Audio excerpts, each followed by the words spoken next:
At the stroke of the midnight hour, when the world sleeps, India will awake to life and freedom.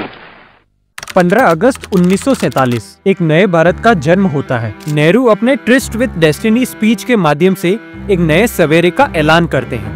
We made a tryst with destiny, and now the time comes when we shall redeem our pledge.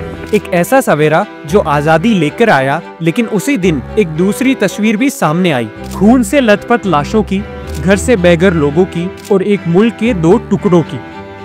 Partition ये सिर्फ भारत और पाकिस्तान का बंटवारा नहीं था, ये लोगों के दिलों का भी बंटवारा था। ये हिंदू और मुस्लिम को अलग करने की एक ऐसी चाल थी जो भारत के एक सामाजिक और राजनीतिक ढांचे में गहरा घाव छोड़ गई। पार्टीशन का जख्म ऐसे ही नहीं बना, इसके बीच साल 1900 में ही डाल दिए गए थे। ब्रिटिशर्स की डिवाइड एंड रूल पॉलिसी ने भारत की एकता को खोखला कर दिया। 1905 में बंगाल का पार्टीशन हिंदू और मुस्लिम को अलग अलग समझने की कोशिश थी, और जब 1909 में मार्ले मिंटो रिफॉर्म्स आए तो सांप्रदायिक रिप्रेजेंटेशन का फॉर्मूला शुरू हो गया। ब्रिटिशर्स ने कम्युनल इलेक्टोरेट्स को इंट्रोड्यूस करके एक नई तस्वीर बनाई, एक ऐसी तस्वीर जो भारत को हिंदू और मुस्लिम के रुखों में बांट रही थी। साल 1909 में मोर्ले मिंटो रिफॉर्म्स के तहत मुस्लिम इलेक्टोरेट को इंट्रोड्यूस किया गया, जिसमें सिर्फ मुस्लिम्स वोट डाल सकते हैं, और ये कम्युनल रिप्रेजेंटेशन की शुरुआत थी। पार्टीशन के वक्त धर्म के नाम पर 2 करोड़ लोग अपने घर छोड़ने को मजबूर हो गए और लगभग 10 लाख लोगों की जान चली गई। ये आंकड़े सिर्फ संख्या नहीं है, ये इंसानियत की मौत के सबूत हैं।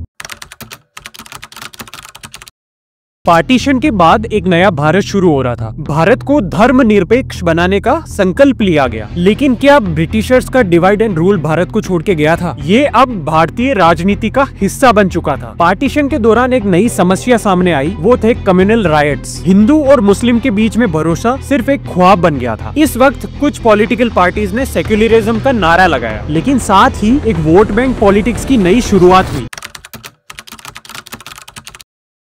हिंदू और मुस्लिम का मसला सिर्फ एक पार्ट था। भारत के समाज में जाति एक और बड़ी बीमारी बन चुकी थी। इस बीमारी का राजनीतिक फायदा उठाने वाले जो नेता हैं, वो अब नई चालें चल रहे थे। मोंडल कमीशन ने भारत के सामाजिक ढांचे को हिलाकर रख दिया। रिजर्वेशन का विचार भारत में सामाजिक न्याय के लिए लाया गया था, लेकिन राजनेताओं ने इसे वोट बैंक पॉलिटिक्स में बदल कर रख दिया। मोंडल कमीशन के इम्प्लीमेंटेशन के बाद ओबीसी के लिए 27% रिजर्वेशन लागू हुआ। इसके खिलाफ और सपोर्ट में देश भर में विरोध और समर्थन के आंदोलन चले। जाति के नाम पर वोट बैंक बनाने का फॉर्मूला अब हर पॉलिटिकल पार्टी अपनाने लगी थी। क्या ये एक तरीके का सामाजिक सुधार था या एक और तरीके से बांटने की साजिश?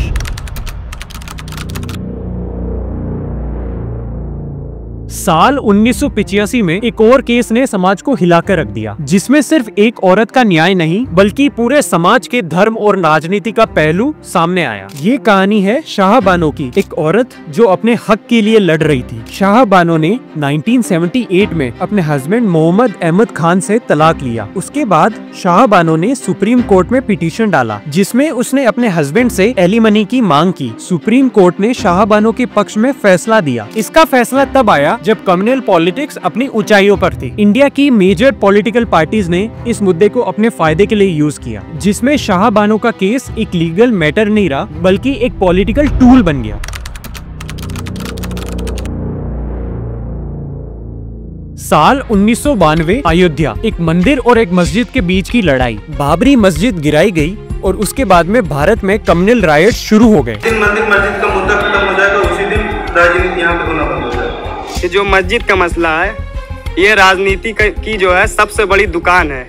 अगर ये नहीं रहेगी तो जो है राजनीति इनको करने में थोड़ा दिक्कत हो। बाबरी मस्जिद के गिरने के बाद 2000 से ज्यादा लोग कम्युनल राइट्स में मारे गए। कुछ राजनीतिक पार्टीज ने राम मंदिर के मुद्दे को अपने मैनिफेस्टो में प्रोमिनेंटली शामिल कर लिया। राम मंदिर पॉलिटिकल पार्टीज के लिए एक बहुत बड़ा मुद्दा था। इस मुद्दे ने उनके वोट बैंक तो मजबूत किए, लेकिन अपने देश को ही खोखला कर दिया। 2020 में राम मंदिर का निर्माण हुआ। ये 1992 के बाबरी मस्जिद के गिरने के बाद एक लंबा सफर था। रूलिंग गवर्नमेंट ने राम मंदिर को एक पॉलिटिकल एजेंडा की तरह यूज लिया। ये कोई सिर्फ एक होली इशू नहीं था जिसे सिर्फ धार्मिक नजरिए से देखा जाए, लेकिन ये एक ऐसी स्ट्रेटेजी बन गई थी जिसे पूरी तरीके से वोट बैंक पॉलिटिक्स में यूज किया जाए।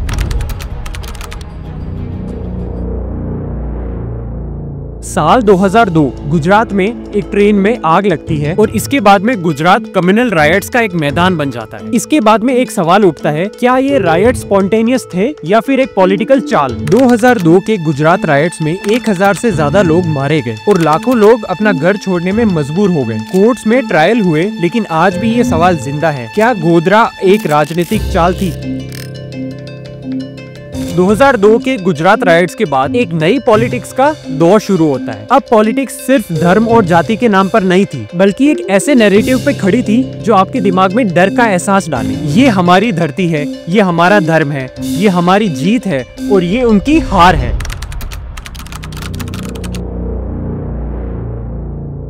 ये कम्युनल वॉयलेंस अब एक आम बात नहीं थी। हर इलेक्शन के दौरान किसी न किसी सिटी में धार्मिक दुश्मनियां खड़ी हो रही थी। क्या ये सच में एक आम जनता का काम था या राजनेताओं ने अपने फायदे के लिए इसे इस्तेमाल किया? हर राइटिंग इंसिडेंट को राजनीतिक अरीना में बदल दिया गया। अगर किसी शहर में कम्युनल राइट्स होती थी तो उस इश्यू को नेशनल अटेंशन में उठाया जाता था।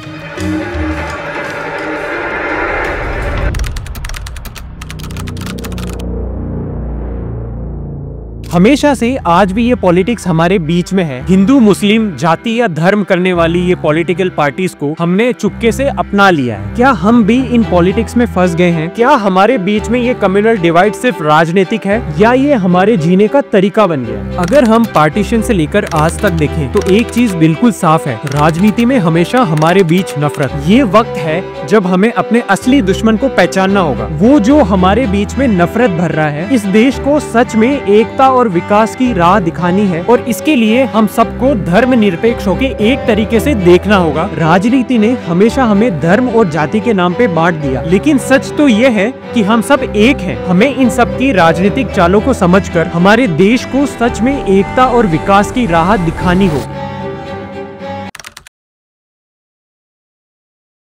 Thank you so much for watching this video. अगर आपको ये वीडियो अच्छी लगी तो अपने फैमिली मेंबर्स को, अपने फ्रेंड्स को शेयर करें। कुछ और वीडियोस हैं इस तरीके की मेरे चैनल पर, आप उन्हें भी देख सकते हैं और आगे से आगे शेयर और सब्सक्राइब भी कर सकते हैं। Once again thank you so much for watching this video. जय हिंद।